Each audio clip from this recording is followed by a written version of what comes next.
The wind was a knife. It cut through everything. It cut through the plastic sheets that Tai-Ho had tied to the concrete pillars. It cut through the 3 blankets he had wrapped around his body. It cut through his old jacket and his torn sweater and his 2 shirts underneath. The wind found every hole, every gap, every weakness. And tonight, the wind wanted to kill. Tai-Ho had lived under this highway overpass for 2 years. He knew cold. He knew hunger. He knew the feeling of waking up with frost on his eyebrows. But this was different. This was the worst blizzard Seoul had seen in 50 years. The radio at the convenience store had said so before the owner chased him away.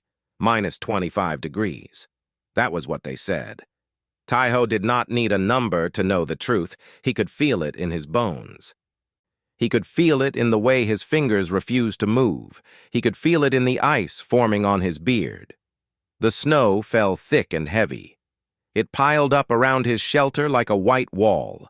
Some people might think the snow would keep him warm like a blanket. Those people had never slept outside. The snow was wet.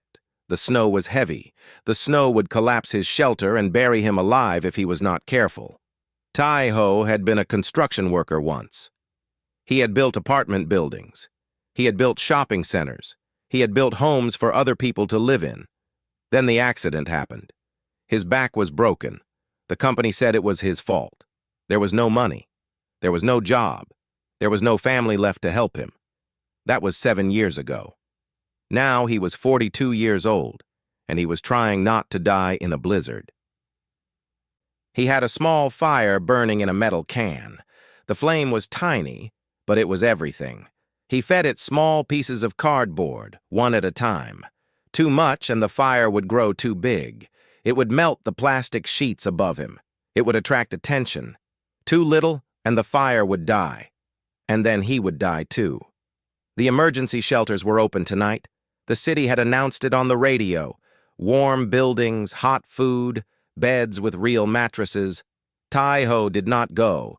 He had tried the shelters before, the crowds, the noise, the men who stole from you while you slept, the guards who treated you like garbage, the rules that made no sense, no drinking, no smoking, no coming and going, sign this paper, show your identification, answer these questions. Tai-Ho had no identification. He had lost it years ago. Without identification, he was nobody. Without identification, they asked too many questions. Where are you from? What happened to you? Why are you like this? He did not want to answer questions. He just wanted to survive. So he stayed under the overpass. He stayed with his small fire and his frozen blankets and his plastic walls that shook in the wind. He stayed because this was his home now. It was not much, but it was his. The night grew colder. Tai-Ho could not sleep. Sleep was death on a night like this. He had to keep moving. He had to keep the blood flowing. He rubbed his hands together. He stomped his feet. He talked to himself just to stay awake. He thought about Sung, his old friend. Sung had lived under the next overpass for 3 years. They had shared food sometimes. They had shared stories. Sung had been a teacher before he lost everything. He knew many things. He knew about history and science and the stars in the sky, but Sung had disappeared 3 weeks ago. Nobody knew where he went. Some said he finally went to a shelter. Some said he got sick and went to a hospital. Some said worse things. Tai-Ho tried not to think about the worst things. The hours passed slowly. Each minute felt like an hour. Each hour felt like a day. The wind screamed and howled. The snow kept falling. Tai-Ho kept his fire burning. He kept his body moving. He kept his mind focused on one simple goal: survive until morning. And then finally the sky began to change. The darkness became gray. The gray became light. The sun was rising somewhere behind the clouds. The blizzard was ending. The wind was getting tired. Tai-Ho was still alive. He let out a long breath. The breath turned to white mist in the cold air. His body hurt everywhere. His feet were numb. His hands were cracked and bleeding. But he was alive. He had done it again. He had beaten death one more time. He slowly stood up. His back screamed in pain. He ignored it. He had learned to ignore many things over the years. He pushed aside the plastic sheet and looked outside at the white world. The snow was deep. It came up to his knees in some places. Everything was white and silent and still. The city was buried. The cars on the highway above him had stopped moving hours ago. There was no sound except the soft whisper of the last few snowflakes falling. And then he heard something else. It was a crash, a heavy sound, something falling into the snow. It came from the empty lot behind his shelter. The lot where the old factory used to be before they tore it down. Taiho should have ignored it. It was probably nothing. A tree branch breaking, a pile of snow falling from a roof. It was not his problem. But something made him walk toward the sound. Call it curiosity, call it foolishness, call it the instinct of a man who had nothing left to lose.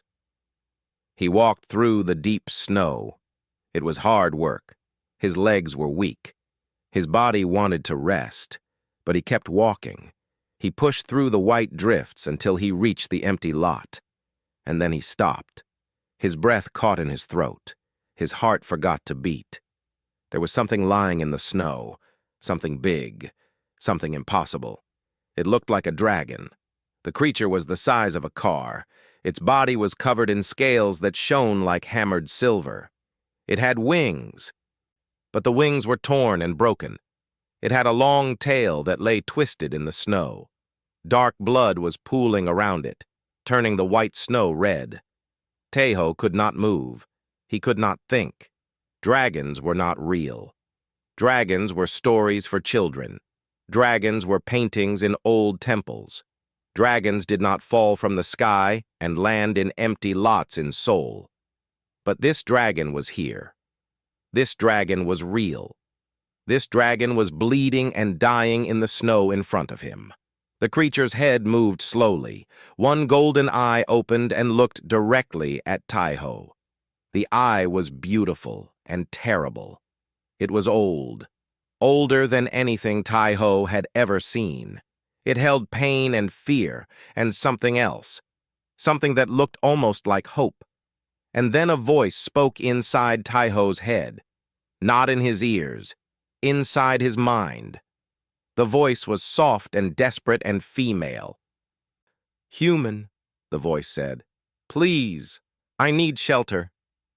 Taiho stood in the snow, shivering and exhausted, looking at an impossible creature that was asking him for help. His whole life had been hard.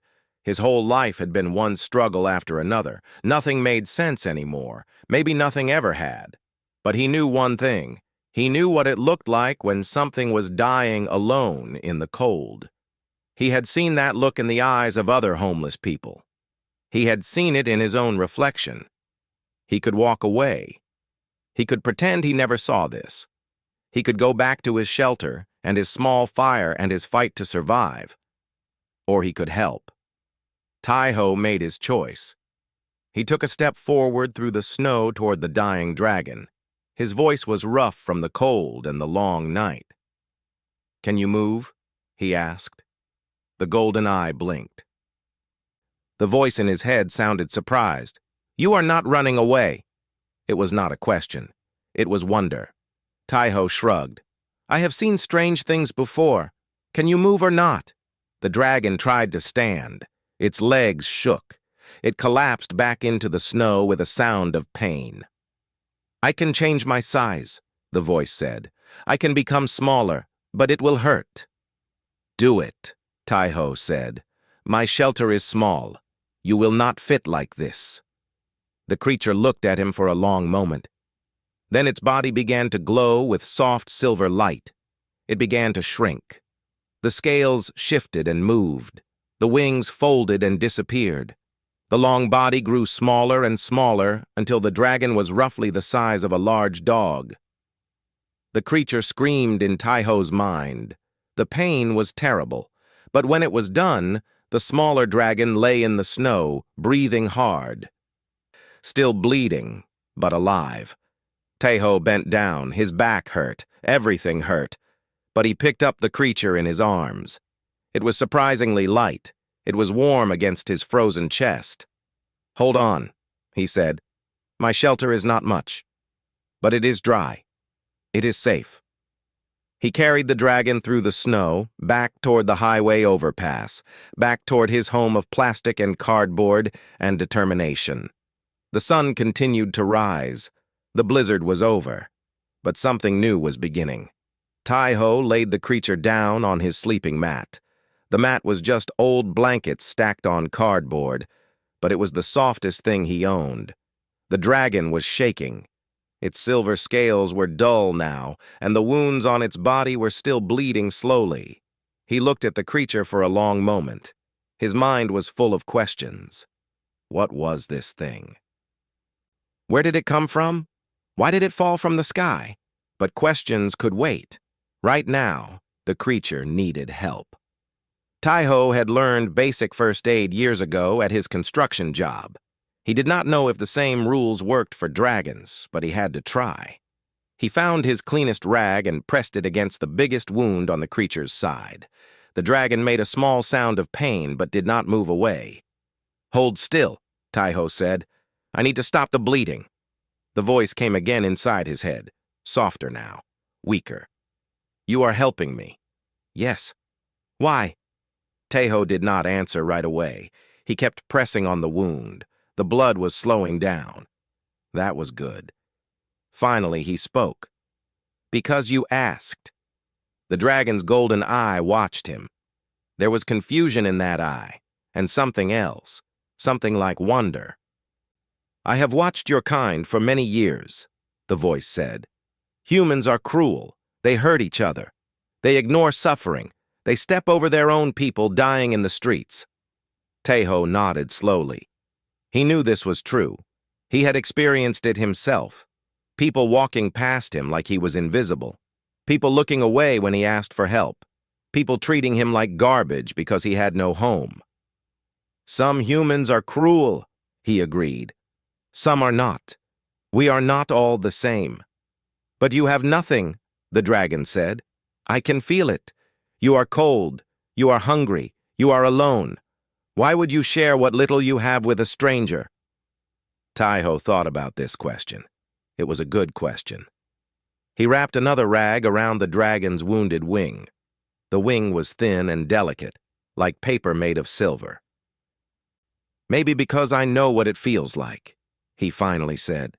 "To be hurt, to be alone, to need help and have nobody give it. I know that feeling. I would not wish it on anyone. Not even a dragon." The creature was quiet for a long time. Tai-Ho continued to work on its wounds. He was not a doctor. He did not have medicine or proper bandages. But he had clean water from the snow and rags from old clothes and a gentle touch learned from years of suffering. When he was done, he sat back and looked at his work. The bleeding had stopped. The wounds were covered. It was not perfect, but it was something. "You need rest," he said, "and warmth." He took off his outer jacket and laid it over the dragon like a blanket. The cold hit his body immediately. He only had his sweater now, but the creature needed warmth more than he did. "You will freeze," the dragon said. "I will be fine. I have survived worse." He added more cardboard to his small fire. The flames grew a little bigger. The heat was not much, but it was something. He moved closer to the fire and rubbed his hands together. The dragon watched him in silence. Minutes passed. Then the voice came again. "My name is Yura." Tai-Ho looked at the creature. "Yura? It is the closest word in your language. My real name cannot be spoken by human mouths. I am Tai-Ho." "Tai-Ho," Yura repeated. The name sounded strange in his mind, spoken by an alien voice. "You want to know what I am?" "Yes, but you do not have to tell me. Not now. Rest first." "No," Yura said. "You deserve to know. You are risking much to help me. You should understand what you have brought into your home." Tai-Ho sat quietly and listened. "I am not from your world," Yura began. "I come from a place very far away, farther than you can imagine. My people are called the Valorans. We have existed for millions of years. We have traveled between the stars since before your species learned to make fire." Taiho's mind struggled to understand. Stars, space, millions of years. It was too big, too impossible. But he had a dragon in his shelter. Nothing was impossible anymore. "My people have watched Earth for a long time," Yura continued. "We have observed humans, studied them. We have records going back thousands of years. We watched you build your first cities. We watched you make war and peace. We watched you reach for the sky." "Why?" Taiho asked. "Why watch us?" "Because you are interesting," Yura said. "Different. Most species we have found are predictable. They follow patterns. They develop in certain ways. But humans are strange. You do things that make no sense. You are capable of great cruelty, yes, but also great kindness. You can destroy and create in the same moment. You are chaos wrapped in flesh." Taiho almost laughed. "That sounds about right." "Most of my people see humans as primitive," Yura said. "Animals who have learned to use tools. They do not think you are worthy of contact. They want to leave you alone until you destroy yourselves." "Will we? Destroy ourselves?" Yura's golden eye blinked slowly. "I do not know. That is what makes you interesting. Other species we can predict. Humans, we cannot." The wind howled outside the shelter. Snow was piling up against the plastic walls. Inside, the small fire crackled and popped. Two creatures from different worlds sat together in the cold, sharing warmth. "Why are you here?" Taiho asked. "Why did you fall from the sky?" Yura was quiet for a moment. When she spoke again, her voice was heavy with pain. Not physical pain. Something deeper. "I am being hunted." Taiho felt his body tense. "Hunted? By who?" "By my own people, or some of them at least. There is a group among the Valorans called the Dominion. They believe humans are dangerous. Not now, but in the future. They have seen the patterns. They know that one day, humans will reach the stars. And they are afraid of what will happen then." "Afraid? Why would they be afraid of us?" "Because of what I told you. Because humans are unpredictable. Because you refuse to stay in your place. Because you fight and struggle and never give up, even when you should. The Dominion has seen species like this before. They rise fast. They spread. They change everything they touch." Taiho understood now. Fear. It always came down to fear. "So they want to stop us," he said, "before we can become a threat." "Yes. The Dominion has a plan.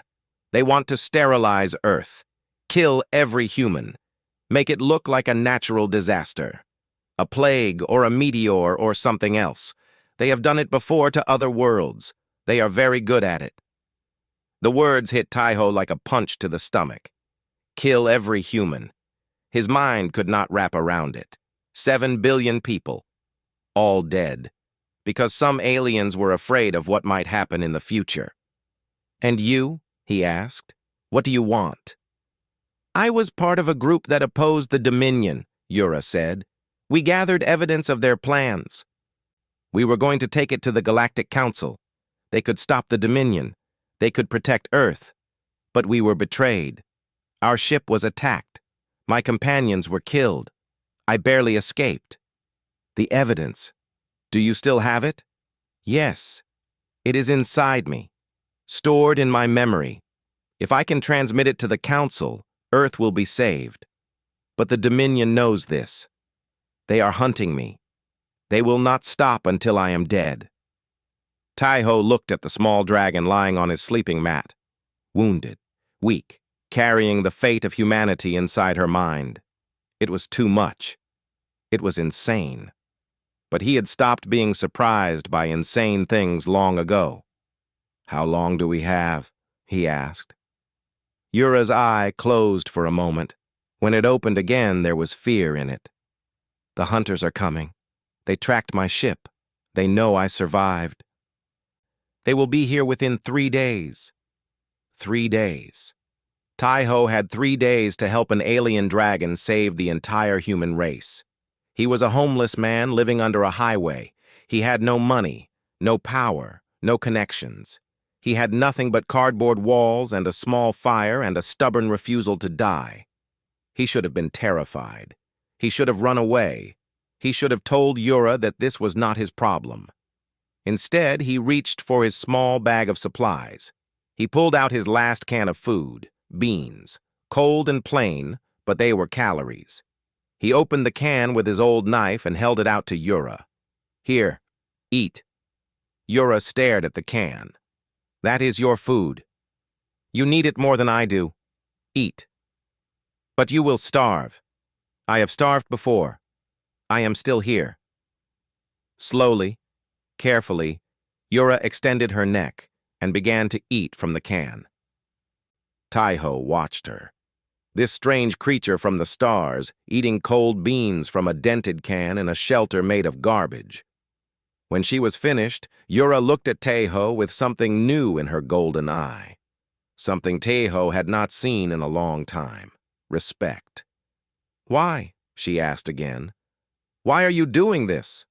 Tai-Ho shrugged. "You said my people are interesting, unpredictable. Maybe this is why. We do things that make no sense. Even to us." He pulled his thin sweater tighter around his body. The cold was getting worse. His stomach was empty. His future was uncertain. But somehow, for the first time in years, he felt like he had a purpose. "Get some rest," he told Yura. "Tomorrow we start planning." "Planning for what?" Tai-Ho smiled. It was a small smile, tired and cold, but real. "Planning how to save the world." "What else?" Yura watched him for a long moment. Then she lowered her head onto the sleeping mat and closed her golden eye. "You are a strange human, Tai-Ho." "So I have been told." Outside, the snow continued to fall. Inside, a homeless man and an alien dragon rested together, sharing warmth in the cold. The fate of 7 billion people hung in the balance. And somehow, against all odds, Tai-Ho felt hope. Tai-Ho woke up cold. This was normal. He always woke up cold.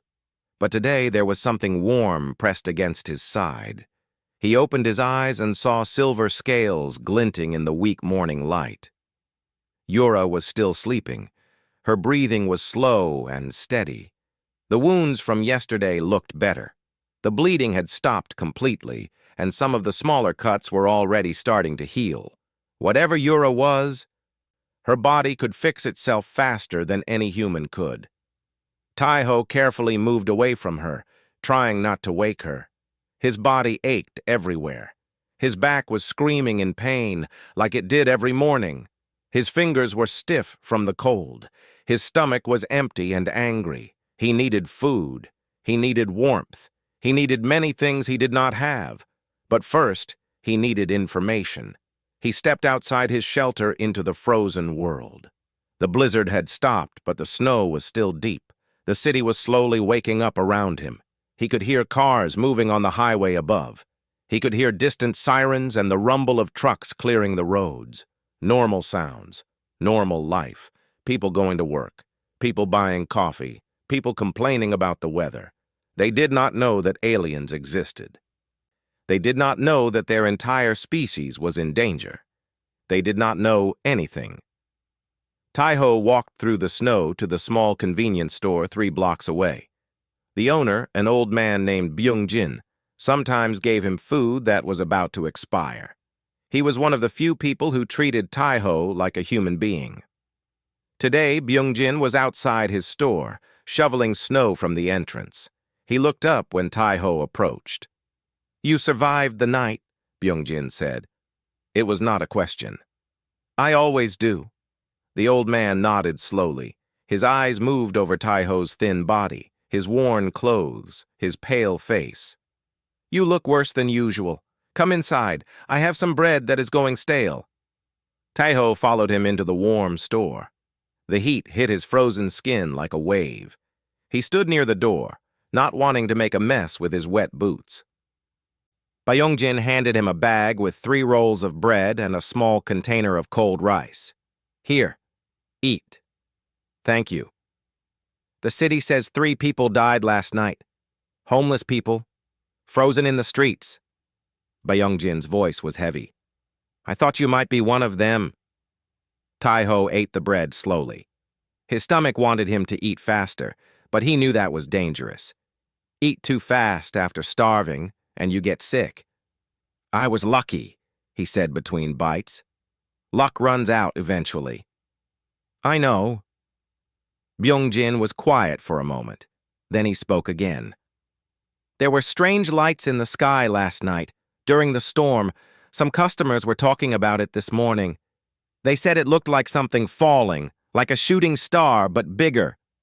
Taiho kept his face calm. I did not see anything. I was trying to stay alive. Of course. Byungjin looked at him for a long moment. Be careful, Taiho. Strange things are happening. I can feel it in my bones. Taiho finished the bread and put the rice in his pocket for later. I am always careful. He left the store and walked back toward his shelter. His mind was racing. If people had seen lights in the sky, that meant Yura's crash had been noticed. The hunters might use that information. They might ask questions. They might track her signal. He needed to move faster than he thought. When he returned to his shelter, Yura was awake. She had shifted position, and her golden eyes were watching the entrance as he ducked inside. You went out, she said. I needed food. He handed her the container of rice. Here, eat this. Yura looked at the rice with curiosity. What is it? Rice. It is a grain. Humans eat it everywhere in the world. It will give you energy. She ate slowly, carefully. When she was finished, she looked stronger, more alert. The dullness in her scales was fading. We need to talk, Taiho said. About the hunters. Tell me everything. Yura nodded. Her voice in his head was clearer now, stronger. There are 3 of them, she said. 3 Valorans from the Dominion. They are specialists. Hunters who track and kill targets across many worlds. They have never failed a mission. Never? Never. Taiho felt fear in his stomach, but he pushed it down. Fear was useless. Only action mattered. What can they do? What powers do they have? They can change their shape like me. They can appear as humans. They can appear as animals. They can appear as almost anything. They have technology that can scan for my energy signature. They have weapons that can kill from a distance. But they are not gods. They can be stopped. Yura hesitated. In theory, yes. They are living creatures. They can be hurt. They can be killed. But they are very dangerous, very skilled, and they will not show mercy. Taiho thought about this. 3 alien hunters with advanced technology and shape-shifting abilities against 1 homeless man with a bad back and a wounded dragon. The odds were not good. What about your evidence? He asked. The information you are carrying. Can you send it now? Right from here? No. I need a powerful signal to reach the Galactic Council. My ship had the equipment, but my ship is destroyed. I would need to build a transmitter, something that can broadcast across space. Can you do that? Build a transmitter? Perhaps, if I had the right materials. The technology is not complicated by Valoran standards, but I would need help. I would need time, and the hunters are coming. 3 days. Maybe less. Taiho stood up and began pacing. His small shelter barely gave him room to move, but he needed to think. His mind was working hard, harder than it had worked in years. We need to hide you, he said. Move you somewhere safe while we build the transmitter. The hunters will find me wherever I go. My energy signature is like a beacon to them. I cannot hide it completely. Then we confuse them. Make them chase shadows. Buy time. Yura watched him pace. You are thinking like a warrior. Taiho laughed bitterly. I am a homeless man. I am nobody. No, Yura said firmly. You are wrong. I have watched humans for many decades. I have seen your soldiers and your leaders and your scientists, but I have never seen anyone like you. What do you mean? You have been broken by your own society, thrown away like garbage. You have every reason to hate your own kind. But instead of hate, you show kindness. Instead of despair, you show hope. You are nobody, you say. But nobodies do not help strangers in the snow. Nobodies do not share their last food with alien creatures. Taiho stopped pacing. He did not know how to respond to this. You see me as a hero, he said slowly. I am not. I am just a man trying to survive. That is exactly what makes you remarkable. You survive. Despite everything, you survive. And then you help others survive too. This is what the Dominion fears about humanity, this stubborn refusal to give up, this impossible kindness in the face of suffering.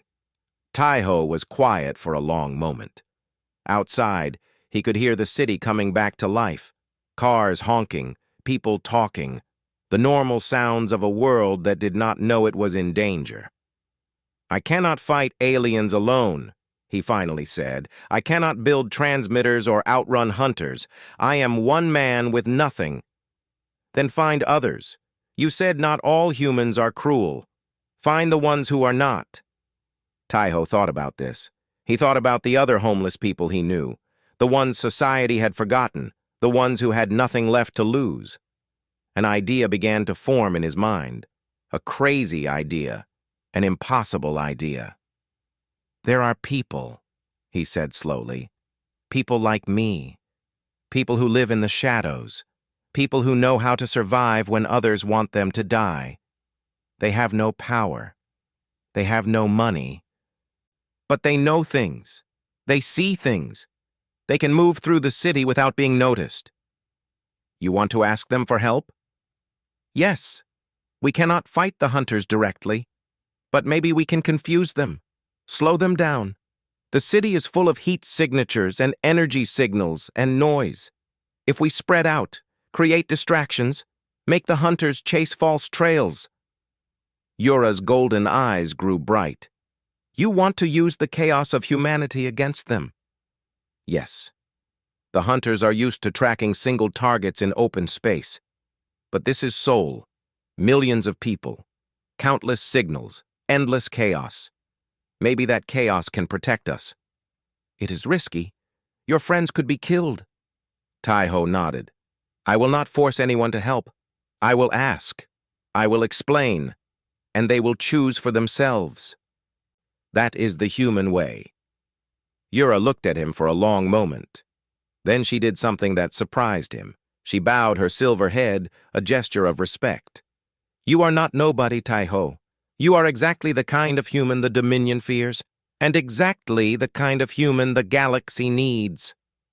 Taiho felt uncomfortable with the praise. He was not used to anyone thinking he was special. He was used to being invisible.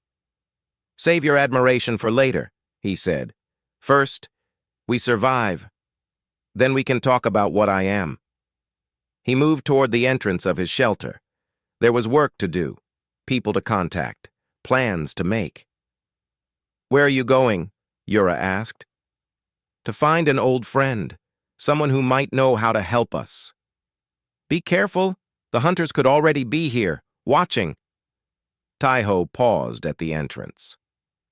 He looked back at the silver dragon lying in his humble shelter. I have been careful my whole life, he said. Now it is time to be brave instead.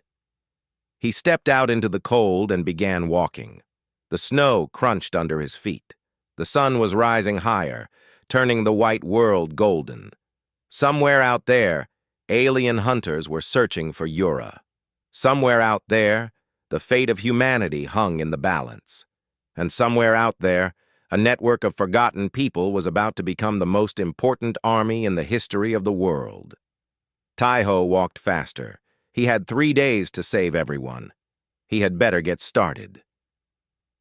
The first person Taiho found was Mira. She lived in an abandoned subway station on the east side of the city. The trains had stopped running there years ago, and the city had sealed the entrances. But Mira had found a way in through an old ventilation shaft. She had made her home on the platform, surrounded by broken machines and old electronic parts. Before she lost everything, Mira had been an engineer. She had designed computer systems for big companies. She had been brilliant and successful and respected. Then she got sick. The treatments cost too much money. The insurance did not cover everything. Her company let her go because she missed too much work. Now she lived underground, building small devices from garbage and selling them to make a few dollars here and there. She was 50 years old with gray hair and sharp eyes that missed nothing. Taiho climbed down through the ventilation shaft and dropped onto the platform. Mira was sitting at her workbench, soldering something under a small lamp. "Taiho," she said without looking up. "You survived the storm." "I did. How did you know it was me?" "I know everyone's footsteps. Yours are uneven because of your back." She finally looked up. Her eyes narrowed. "Something is different about you today. You look like a man with a purpose." Taiho walked closer. He looked at the machines and parts scattered around her workspace. Old phones, broken radios, computer chips salvaged from discarded electronics. "I need your help," he said. "I need to build something." "Build what?" "A transmitter. Something that can send a signal very far, farther than anything on Earth." Mira set down her soldering iron. Her eyes were very sharp now, very focused. "Farther than anything on Earth? What are you talking about?" Taiho sat down on a broken crate. He had thought about this moment during the walk here. How much should he tell? Would Mira believe him? Would she think he had gone crazy? He decided to tell the truth. All of it. For the next 20 minutes, he talked. He told Mira about the creature in the snow, about Yura and the Valorans, about the Dominion and their plan to destroy humanity, about the hunters coming in 3 days. When he finished, Mira was very quiet. Her face showed nothing. She could have been listening to a weather report. "You believe me," Taiho said. It was not a question. "I did not say that." "But you are not laughing. You are not telling me I am crazy." Mira picked up her soldering iron and turned it over in her hands. "I have seen strange things in my life, Taiho. I have seen machines do impossible things. I have seen patterns in data that made no sense, and I have wondered sometimes if we are alone in this universe." She looked at him directly. "Take me to this creature.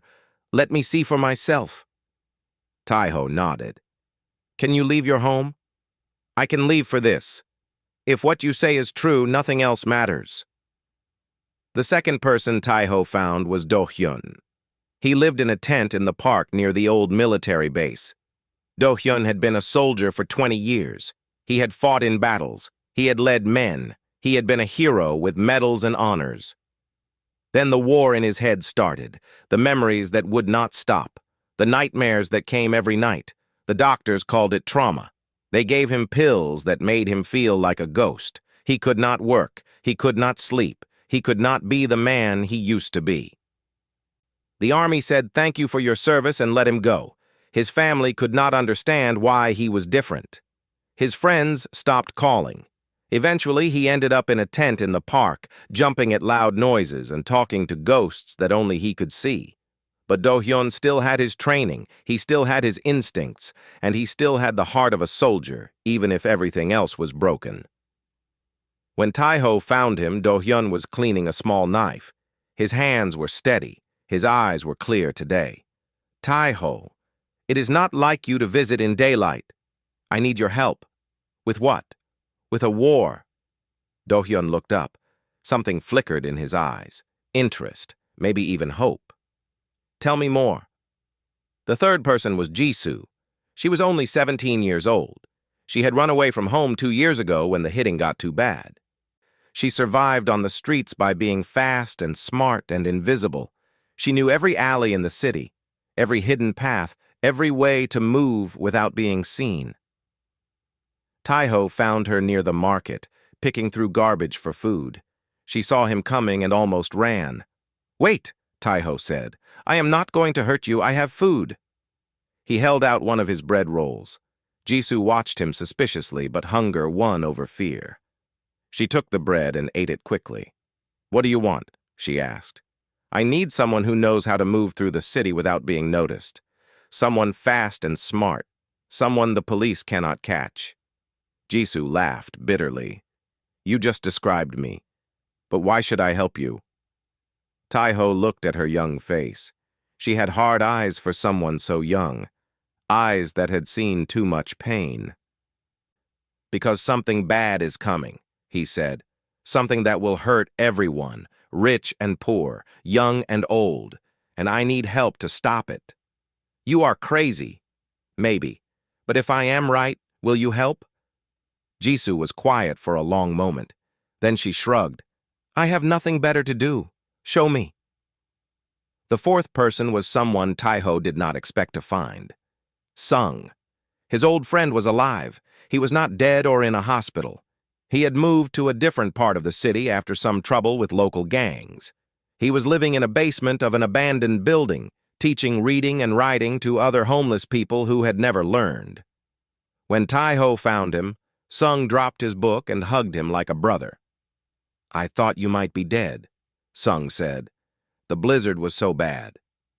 "I almost was, but something happened. Something impossible."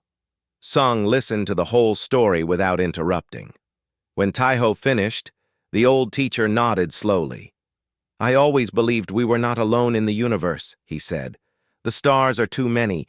The space is too vast. It would be arrogant to think we are the only ones." "Will you help?" Sung smiled. "I have spent my whole life teaching people, preparing them for the future. If there is no future, what was the point?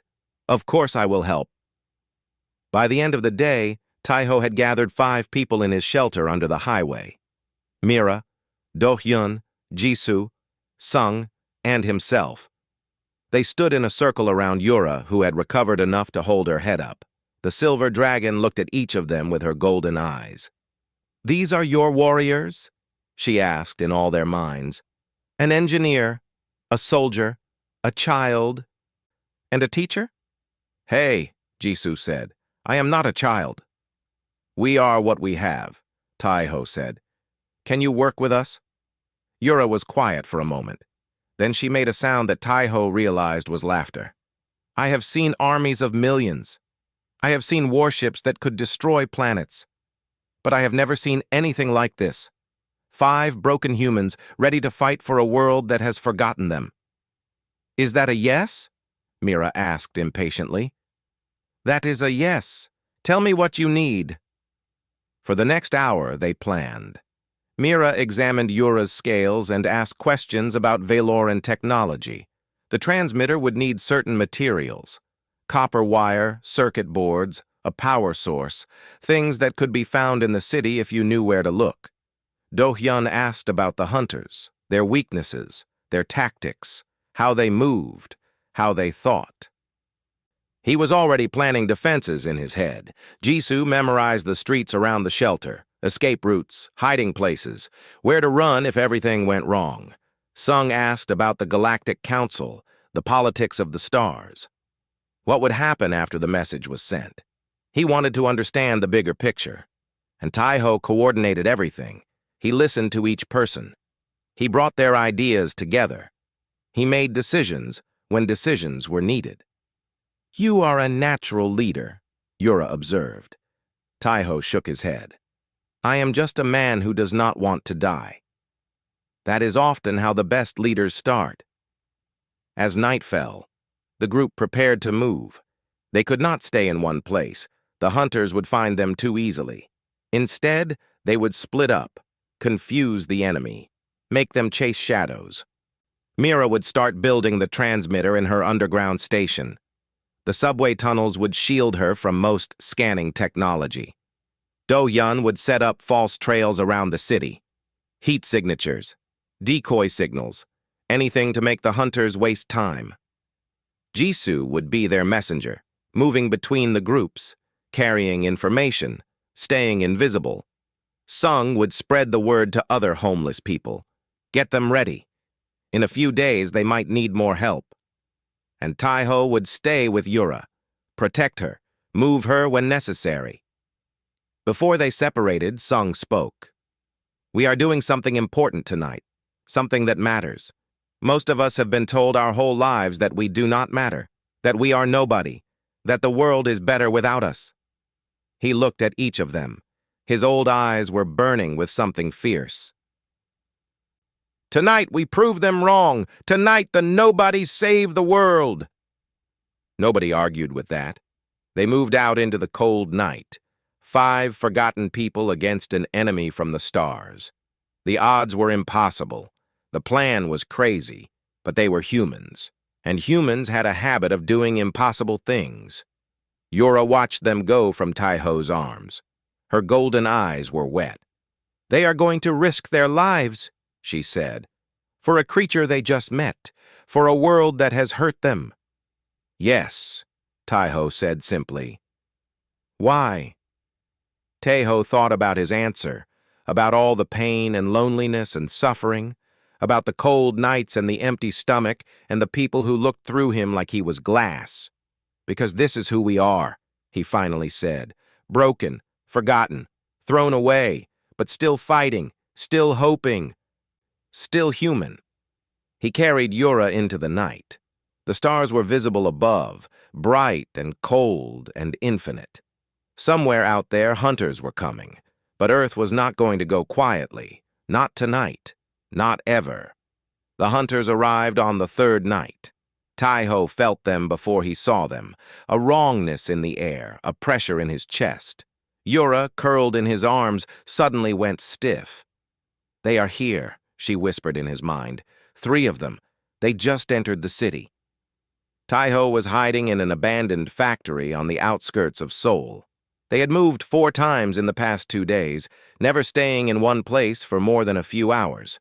The plan was working so far. Do-Yun's false trails had kept the hunters confused, but now the real battle was about to begin. He pulled out the old phone that Mira had given him. It could only send simple text messages, but that was enough. He typed quickly. They are here. Start the plan. Within minutes, the city came alive. In the subway tunnels, Mira powered on her machines. She had spent 2 days building a network of signal emitters from stolen electronics. Now she activated them all at once. 30 different signals, scattered across the city, all mimicking the energy signature that Yura gave off. On the streets, Do-Yun lit fires in metal barrels. 20 of them, spread across different districts. Each fire was surrounded by old electronics that gave off heat and electromagnetic noise. To alien scanners looking for unusual energy patterns, the city suddenly lit up like a festival. In the shadows, Jisoo moved. She carried small devices that Mira had built. She dropped them in alleys, in parks, in abandoned buildings. Each one beeped and flashed, creating more confusion, more noise, more chaos. And across the homeless camps of Seoul, people who had nothing were doing something. They banged on pipes, they gathered in groups, they moved and talked and created the beautiful disorder that only humans could make. The hunters had expected a simple hunt. 1 wounded target in a primitive city.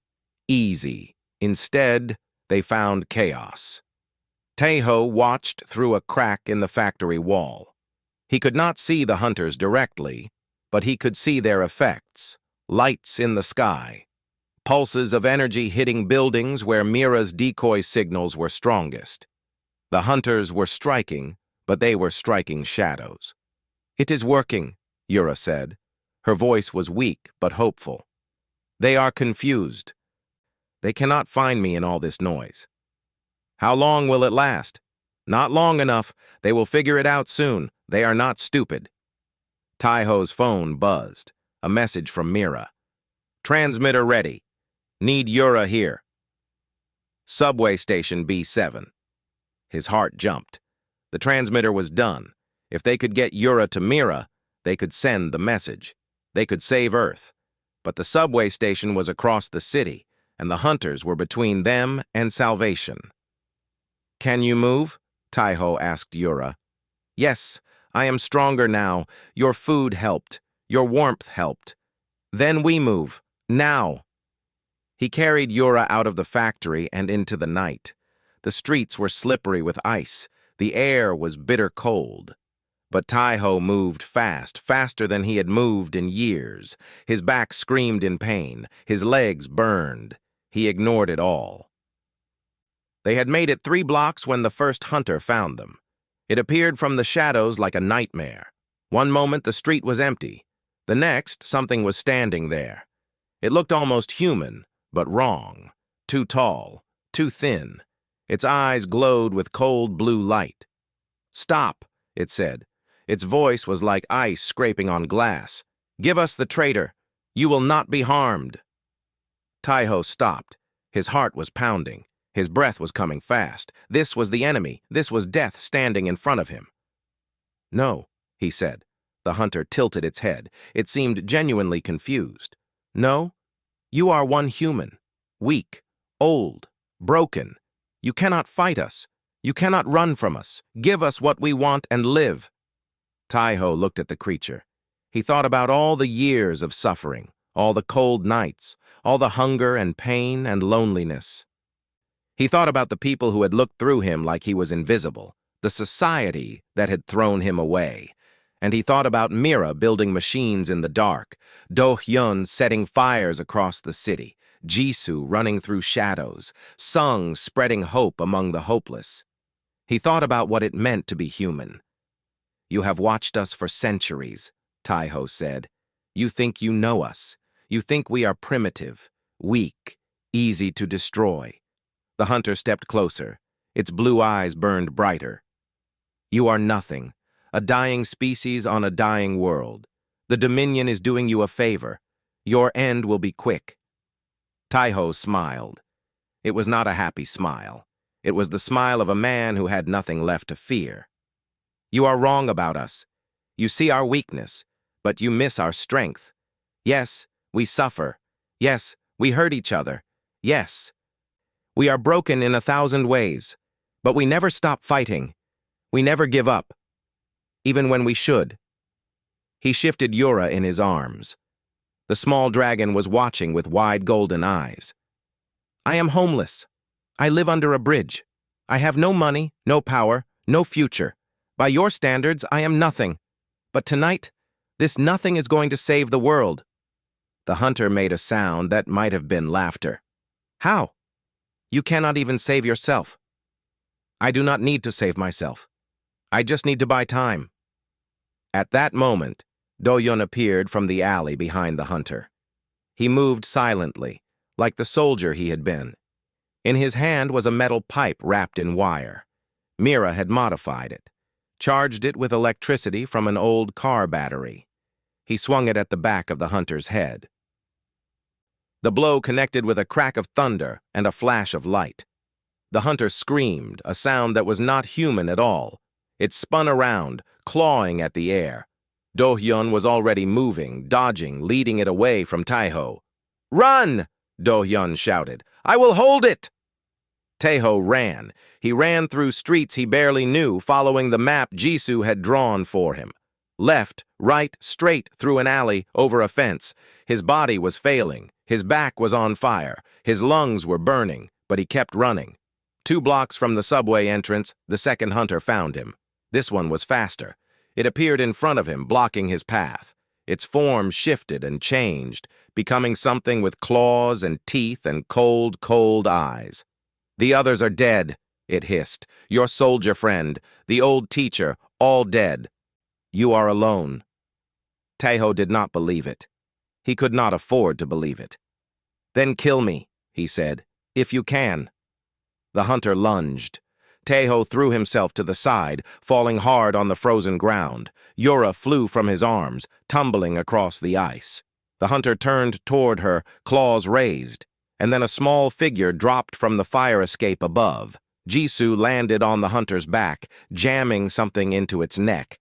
A device, one of Mira's creations. It sparked and crackled with electricity. The hunter roared and tried to grab her. Jisoo was already gone, rolling across the ground, disappearing into the shadows. "Move!" she shouted. "I will lead it away!" Taiho grabbed Yura and ran again. Behind him, he heard the hunter chasing Jisoo. The girl was fast, faster than anything. She knew these streets like she knew her own heartbeat. The subway entrance was just ahead. Taiho stumbled down the stairs, almost falling. The darkness swallowed him. He ran along the platform, following the faint light coming from the tunnel. And there was Mira. She was standing next to a machine made of garbage and genius, wires and circuits and pieces of 100 different devices, all connected to a small dish pointed at a hole in the ceiling. "You made it," she said. Her voice was calm, but her eyes showed relief. "Give me Yura. I need to connect her to the transmitter." Taiho set Yura down gently. The dragon was weak but awake. Her golden eyes looked at the machine with wonder. "You built this?" she asked Mira. "From human technology?" "It is not pretty," Mira admitted. "But it should work, I hope." "It will work," Yura said. "I can feel it. This machine can reach the stars." Mira began connecting wires to Yura's scales. The dragon winced, but did not complain. Every second mattered now. And then the third hunter arrived. It came through the tunnel like a wave of darkness. This one was bigger than the others, stronger. Its form kept shifting, never settling on one shape. It was nightmare made solid. "Enough," it said. Its voice filled the tunnel, echoing off the walls. "This ends now." Taiho stepped between the hunter and Yura. His body was broken. He had no weapon. He had nothing but his stubborn human will. "It ends when I say it ends," he said. The hunter looked at him with something like curiosity. "You are dying. I can see it. Your body is failing. Your heart is slowing. Why do you keep fighting?" Taiho thought about the question. He thought about his whole life. The good years when he had a family and a job and a future. The bad years when everything fell apart. The worst years when he lived in the cold and ate from garbage and wondered why he bothered staying alive. And he thought about the past 3 days. Meeting Yura, finding his friends, having a purpose again. "Because that is what humans do," he said finally. "We fight. We hope. We refuse to quit, even when everything tells us we should. You think you understand us? You do not. You never will." The hunter raised its claw to strike. Behind Taiho, the transmitter hummed to life. "It is working," Mira shouted. "Yura, send the message now." Yura's body began to glow. Silver light poured from her scales. Her mind reached out, carrying the evidence, carrying the truth, carrying the hope of an entire species. The hunter screamed and lunged at Taiho. And Taiho, the homeless man, the nobody, the forgotten soul who should have died in the blizzard, stood his ground. He caught the hunter's claw in his bare hands. The alien was stronger than him, so much stronger. The claw pushed closer to his chest, cutting through his jacket, his shirt, his skin, but he held on. "You want to know humanity's secret?" He gasped through the pain. "We do not know when to quit." The silver light grew brighter. Yura's message flew across space, faster than thought, faster than light, carried by technology that should have been impossible.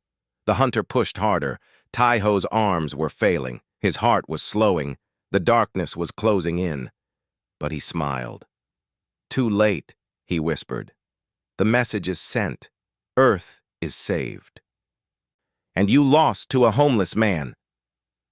The light filled the tunnel, and everything went white.